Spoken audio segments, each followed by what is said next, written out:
Alrighty, fix. Uh, Today I wasn't sure how to name this video.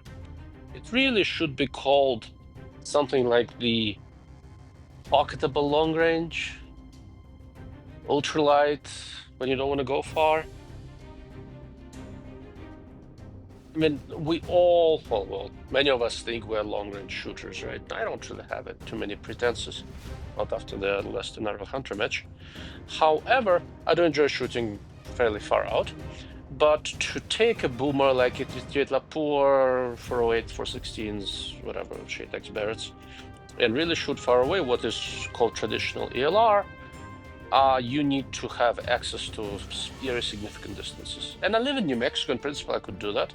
But that means having to find a piece of BLM land somewhere where you don't get yelled at. And even here, it's going to be a bit of a drive. So what if you want to exercise your ELR extended long range skills, but you do not want to go too far out of your way, which usually helps if you're trying to get some reasonable volume of practice. Then if you are a sane person, you buy the best Rimfire 22 bolt gun you can find. I recommend the Voodoo.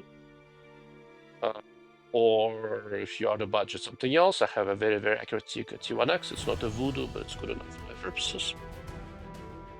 And you go to a range like this. I have behind me, I have plates out to, I think, 790 yards, and torture yourself to your heart's content. But that's fairly straightforward, right? You buy a rimfire, test a few different types of ammo. If you're able to go to Lapua Rimfire Test Center and figure out which lot exactly works for you, that's what I did again. I have 10,000 rounds from the same lot, and it shoots wonderfully in my Tikka. And that's for people who really want to practice. Now, for people who really want to torture themselves, for people with the real sense of masochism, well, this is what you do. My entire ELR kit basically fits into this little case. This is the entirety of it. Okay. What we have here is a Q minifix pistol, handgun, whatever. This is not a stock. This is pistol brace. This thing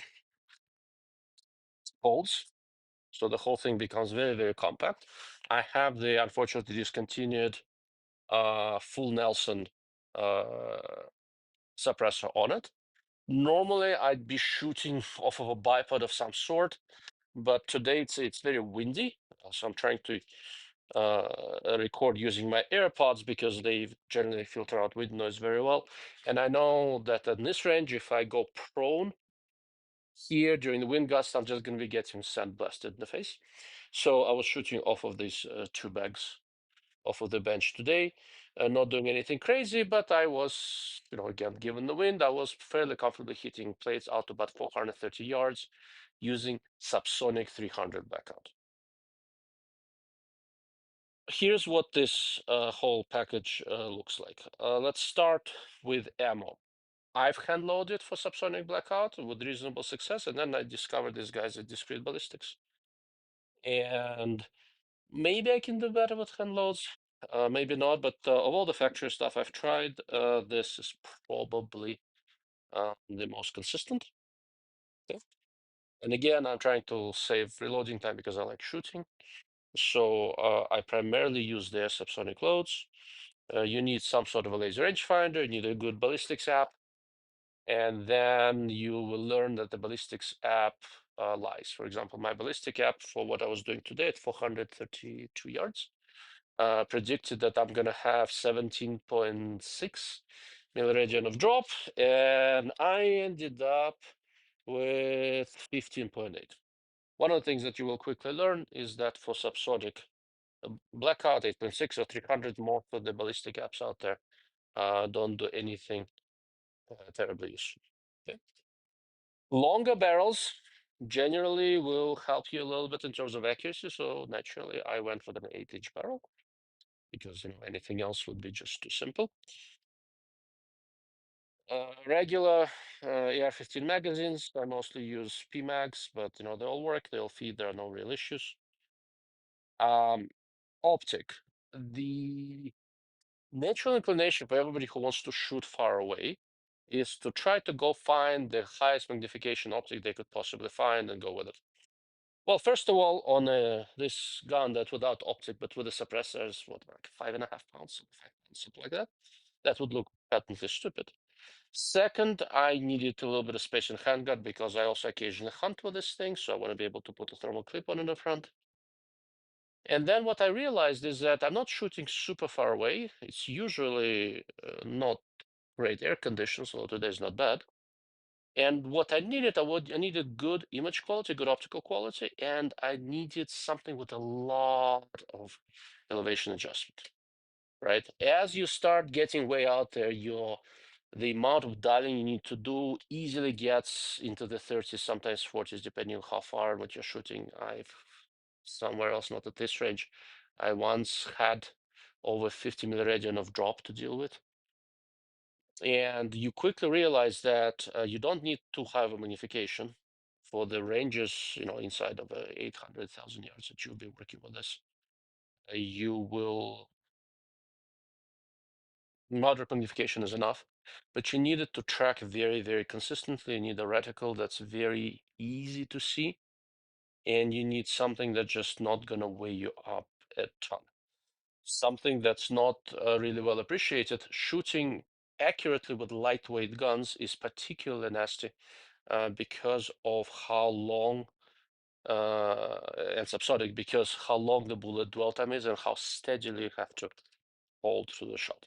So what I ended up with is with the first generation March Shorty 1 to 8 by 24 with the FMC3 reticle, I believe. It's a reticle that has many limitations, but for what I'm trying to do and for low light hunting behind a clip on it's just about perfect. Here's a picture through the reticle. March were kind enough at some point. I bargained and begged, etc. And one of the March distributors works with the Italian company called Odier, and they made a mount for this funky March Shorty, and this one has extra inclination built in. So I have lots of adjustment range available in my March from the 0 that I have. So this was 16, 20.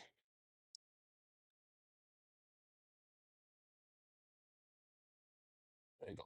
So from the 0 I have here, I've got 29 milliradian of drop, and I have a few more with the reticle. So I've had several situations where I ended up basically um, dialing about as much as I'm gonna get, and then on top of it, also using reticle to give me additional holes. But 29 milliradian gets me to most places other than the further 790 yard plate, without having to do anything funky with the reticle, so it works for me.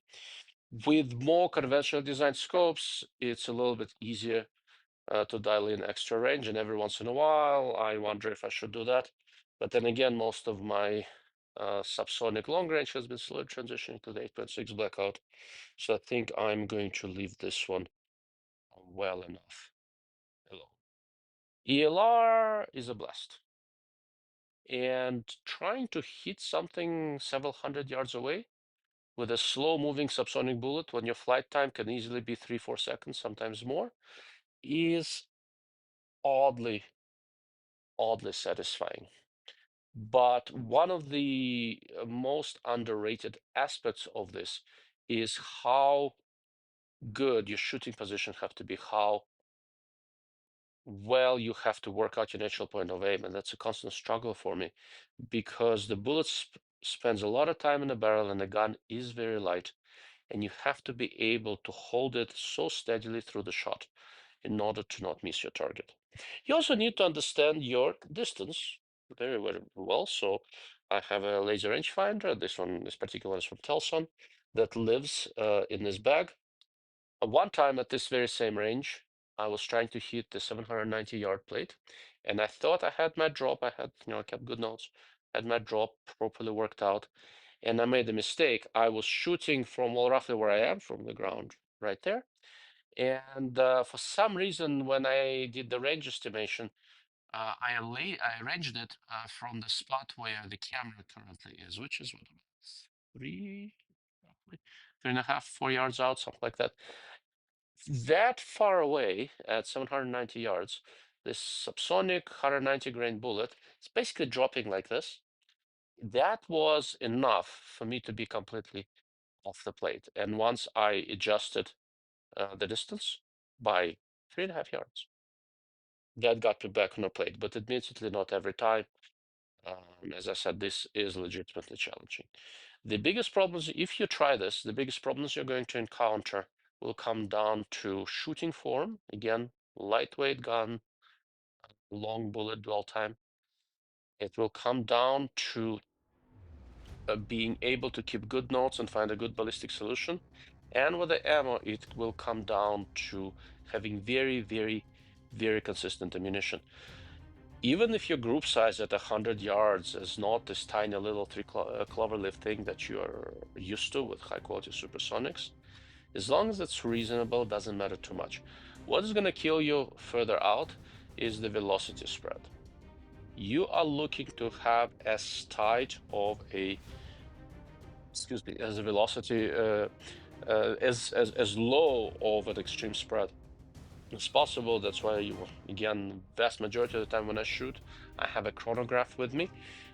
This particular one is FX True Ballistic. It keeps track of the ballistic coefficient, and it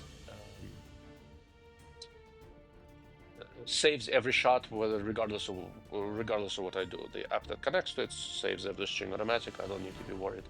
So every time I go shooting, I try to keep good notes. I then can go back and look at what the chronograph measured and correlate my hits or my misses, and I know I can go back and do some data analysis and figure out, okay, this one velocity was unusually low, something was off with the ammo. This one, everything looked good, and I'm an idiot and I screwed this. So that's that. In many ways, this is the exercise for the masochists. But if you have a little bit of that masochist streak in you, then give it a shot. You'd be surprised how much fun it is and how gratifying it is to wait a few seconds and hear very faint ping come back from a plate. It's unheard.